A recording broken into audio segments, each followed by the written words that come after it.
So if you ever wondered how to protect yourself from knife crime or knife attacks, this is the video for you. We're going to look at slashing with a knife. So here my training partner is going to slash that knife and it's going to go somewhere to my belly. Okay, very common form of attack. So once again, person is threatening. We've got this knife here. I'll just show it on camera so that you guys know what we are using. We'll keep it in this holster just so that we don't injure ourselves. Cool. So the attacker's got a knife in his hand and he decides to slash me. I'm standing here, bang, it goes into my belly. Deadly, lethal attack. Let's have a look how we can defend ourselves against that.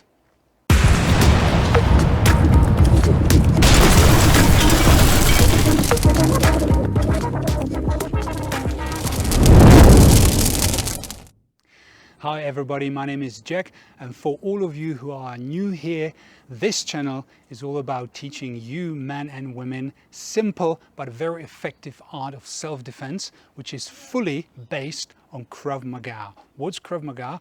Krav Maga is an Israeli self-defense system which was developed for the Israeli Defense Forces, and this is the original Krav Maga coming from the founder of the system, Emil Lichtenfeld. If you want to know how I got into this training and how I became qualified instructor, you can check the descriptions below. But for now, let's get rolling.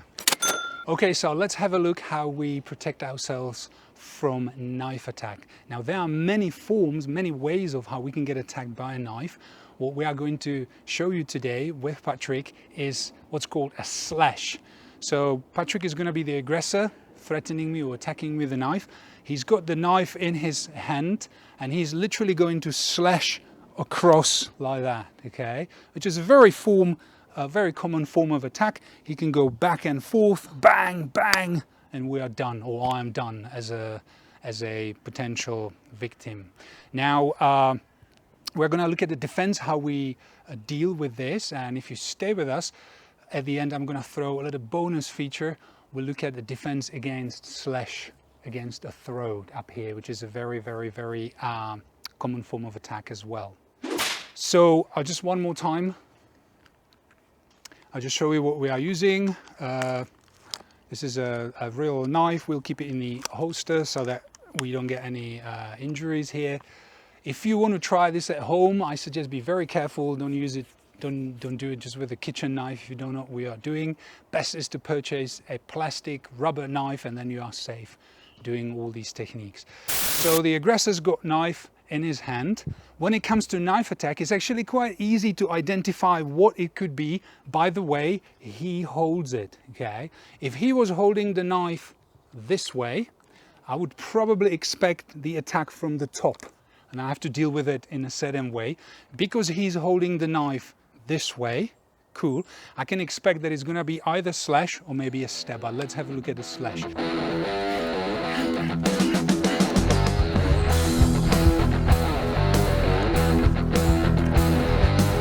So I can see how he's holding it. I'm expecting that slash. The aggressor is slashing it, cutting my belly. He may even return. So according to the original Krav Maga, and that's what we are teaching here, the original Israeli Krav Maga, we always break the defense into three parts. It's a body defense, hand defense, and counterattack. So if that knife is coming as my body defense, I can actually move my body away. One more time. I'm moving my pelvis away. I am taking my hands away from the trajectory of that knife so that I don't get cut. If I keep my hands here, he'll probably slice them off. So I want my body and my hands to go away. So one more time. Now from here, one slash already gone through. Now I don't want him to return back. So I don't want him to come this way. That's it. I'm taking the advantage of him being kind of like in a locked position here with his arm, and I want to jam his arm. Now, how can I do it? I can either jam it with my both hands down here, but what's even better than that, if I cross my hands this way and I create a shield, which is kind of extended from one little finger to the other little finger. And with this shield, I'm going to try to jam his hands so that he can't get to me with that knife.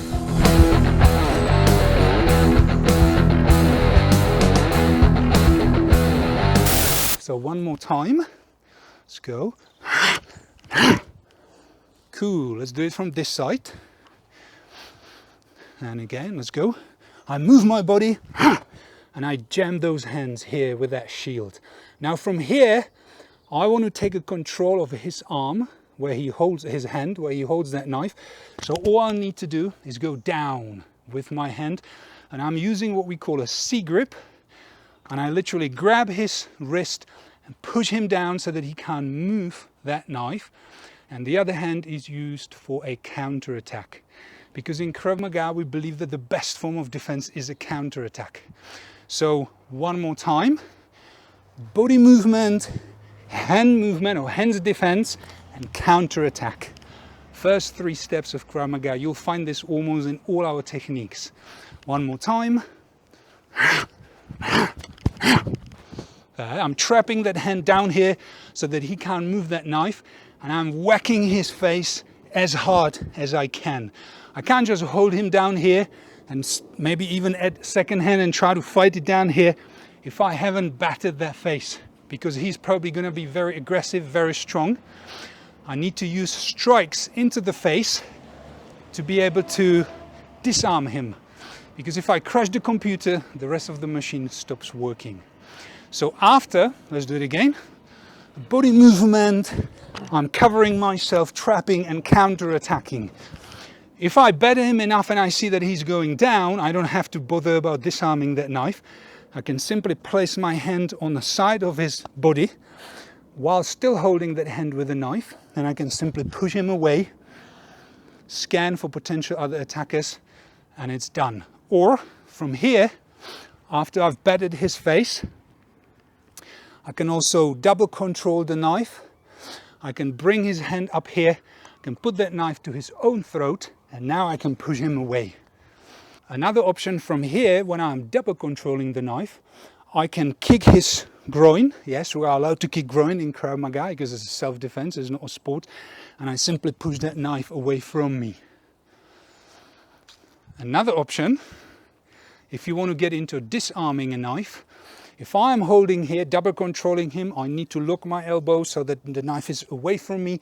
I can give him a few kicks, either in the groin or maybe in the face. And I can take him down with what's called a Cavalier takedown. And for this, we'll just turn this way so that you guys can see it. So I'm holding it up here, kicking him. When I see that he's soft enough or groggy enough, because I've punched him with my hand, I kicked him in his groin, I can bring his hand up here and I can take him down and control him with my knees. From here, I could even let go if he drops the knife. If not, I'll simply scrape the knife out of his hand and I move away.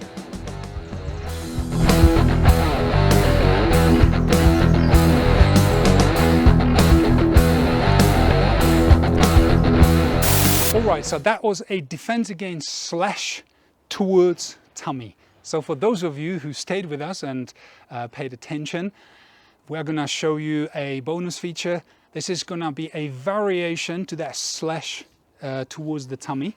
And this variation is a slash towards the throat, which is quite common as well.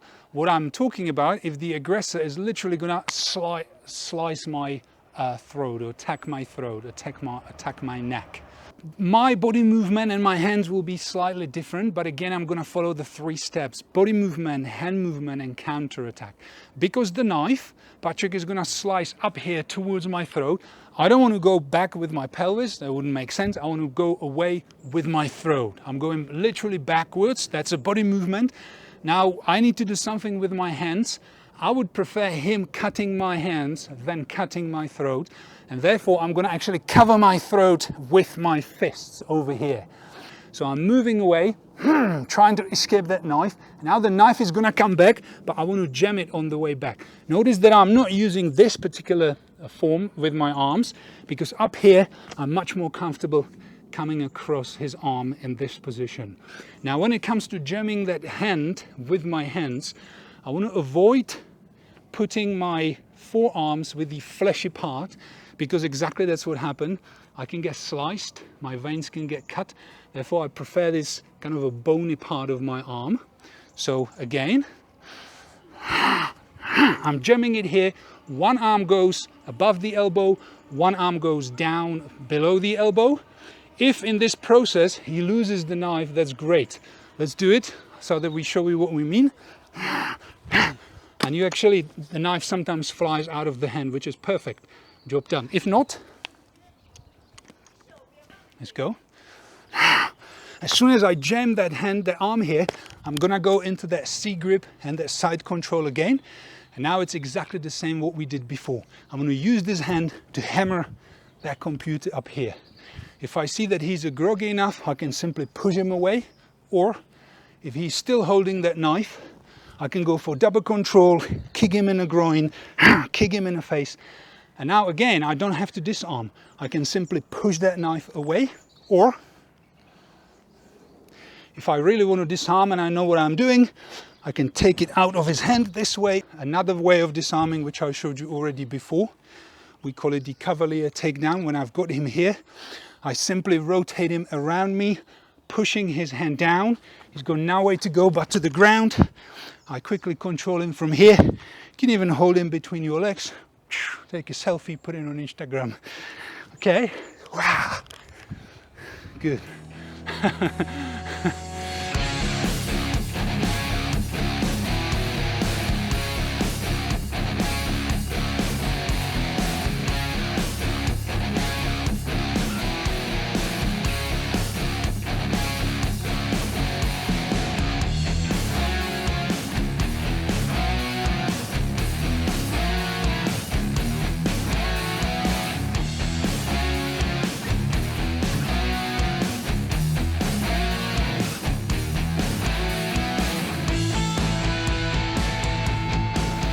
Okay, so thank you everybody for watching. Hope it was helpful. We're looking forward to seeing you in the next video, where we will be covering more knife techniques, knife defense techniques, because it seems that knife crime is unfortunately rising all over the world. We're in the United Kingdom, but it's the same in almost any country. So we're hoping that it will be helpful for you, so that in case you get into some knife crime situation, you should be able to know what to do.